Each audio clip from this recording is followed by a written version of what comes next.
মাত্র 1000 টাকা 24 ঘন্টা ট্যুর ঘুরে আসতে পারেন অসাধারণ 3টি জায়গায়। ভৈরবকুণ্ড পাহাড়, ভুটানি গার্ড এন্ড পার্ক, আরো আছে গুলিয়াখালী, সীতাকুণ্ড। ঘোরাঘুরির আনন্দ যে মুহূর্তটা ফিল করবেন আমার এই ভিডিওতে। আমরা দেরি না করি তো চলেন প্রথম থেকে শুরু করি।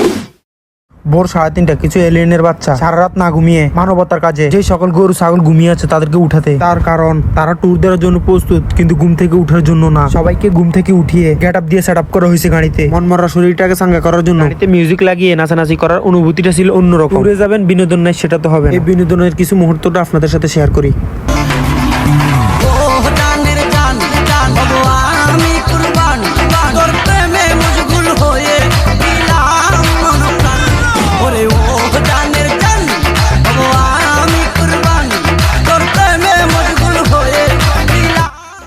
নাচানাচি করে ক্লান্ত হয়ে কিছুক্ষণ ঘুমালো। সকালে সবাই নাস্তা করার জন্য আমরা একটা হোটেলের সামনে নামলাম। তারপর হাত মুখ দিয়ে আমরা সবাই একসাথে বসলাম। তারপর বড় লোকেরা ব্রেকফাস্ট অর্ডার করলো আর গরিবেরা নাস্তা অর্ডার দিল। গরিবের নাস্তা ছিল পরোটা ডাল ভাজি, আর বড় লোকের ব্রেকফাস্ট ছিল পরোটা ডাল ভাজি। পার্থক্য শুধু কিছুই না। তো যাই হোক, অর্ডার করার কিছুক্ষণ পর নাস্তা চলে আসলো। তারা যেহেতু এক রাতের ক্ষুধার্ত, তাই খাওয়ার জন্য ছটপট করতেছে। সবাই একসাথে বসে খাইতেছে। আমি আমার মতো করে একসাথে বসে খাইতেছি। আমার খাওয়াটা একটু স্পেশাল। সবাই পরোটা 2টা খাইতেছে, আমি 3টা খাইতেছি। সবাই ডাল ভাজি খাইতেছে, আমি ডাল ভাজি খাইতেছি। স্পেশাল ডিম ভাজি। আজকে রাজকীয় নাস্তা আমি এইভাবে শেষ করলাম। নাস্তা শেষ করে এই দোকানে স্পেশালি চার অর্ডার দিল। সবাই চা খাচ্ছে, আরাম পাচ্ছে। কিছু পোলাপান চেপাই গিয়ে আরাম খাচ্ছে। খাওয়া খাওয়াই শেষে আমরা আবার গাড়িতে উঠে গেলাম। আগের থেকে এবারে বিনোদনটা সেরা ছিল। হাসাহাসি মজা মাস্তি অনেক হলো। কিছুক্ষণের জন্য মনে হলো এই মুহূর্তটা আমাদের জীবনে মাসে অন্তত 2-3 বার আসতো। হয়তো আমাদের জীবনে কখনো কোনো অভিযোগে থাকতো না। যদিও সম্ভব হবে না, আমরা বছরে 2 বার একসাথে হই। তার মাঝে এক এক মানুষ এক এক ব্যস্ততা থাকে, ঠিকভাবে ওই রকম সময় দিতে পারে না। তাই আমি বলছি, হাতে সময় থাকলে ঘুরতে যাও। মন মস্তিষ্ক শরীর সবকিছু ভালো থাকবে। তো যাই হোক, প্রাকৃতিক দৃশ্য দেখতে দেখতে গল্প গুজব করতে করতে চলে আসলাম আমাদের মূল গন্তব্যস্থানের দিকে। এই জায়গাটার মূল লোকেশন হচ্ছে ভৈরবকুণ্ড,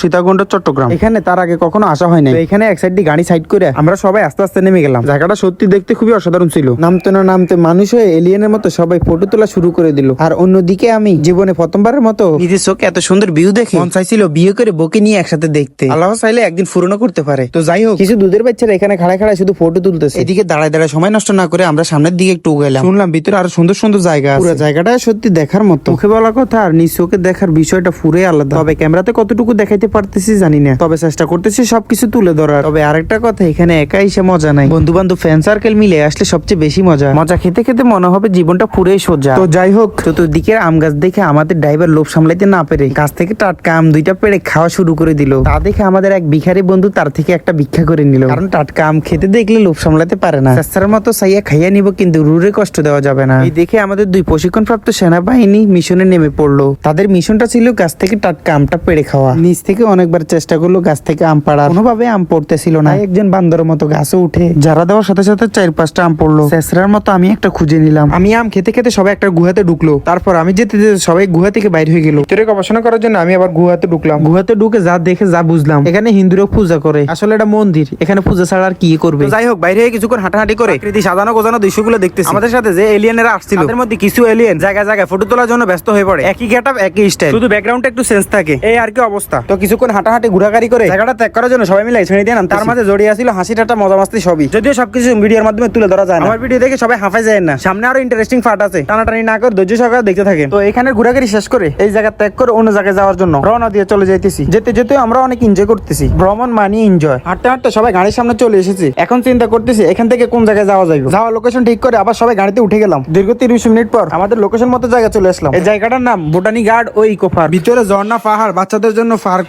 সবকিছুই আছে। ভিতরে ঢুকতে হলে আগে টিকিট কাটা লাগবে। পার টিকিট মাত্র 50 টাকা। সবার জন্য টিকিট নিয়ে একসাথে ঢুকে গেলাম। শুরুতে সুন্দর একটা পুকুর পড়ে। পুকুরের চতুর্দিকে নানান রকম ফুল দিয়ে ঘিরে, মাঝখানে আবার শাপলা ফুল আছে, দেখতে খুবই সুন্দর দেখায়। তো এখানে কিছুক্ষণ বসেছিলাম। এই হলো আমাদের টিকিট। চলেন আমরা সবাই ভিতরে প্রবেশ করি। আস্তে আস্তে সবাই ভিতরের দিকে যাওয়া শুরু করে দিল। ঢুকার জন্য যে রাস্তাটা ছিল চতুর্দিকটা অনেক সুন্দর, শুধু দেখার মতো। বাচ্চারা আস্তে আস্তে আগে পার্কে ঢুকে গেল। পার্কে একটা নোটিশ ছিল, শিশু পার্ক, 12 বছর ঊর্ধ্বে ব্যবহার করা নিষেধ, আদেশ কমে কর্তৃপক্ষ। যদিও এখানে সবাই দুধের বাচ্চা, ঠিক মতো দুধের গন্ধ মুখের থেকে যায় নাই। 12 বছর হয়েছে কিনা জানি না, ঠান্ডার মতো বড় হয়ে গেছে, কিন্তু সবাই শিশু। কেন বলছি কিছুক্ষণ পরে বুঝতে পারবেন। তার আগে পুরো বিষয়টা দেখতে হবে।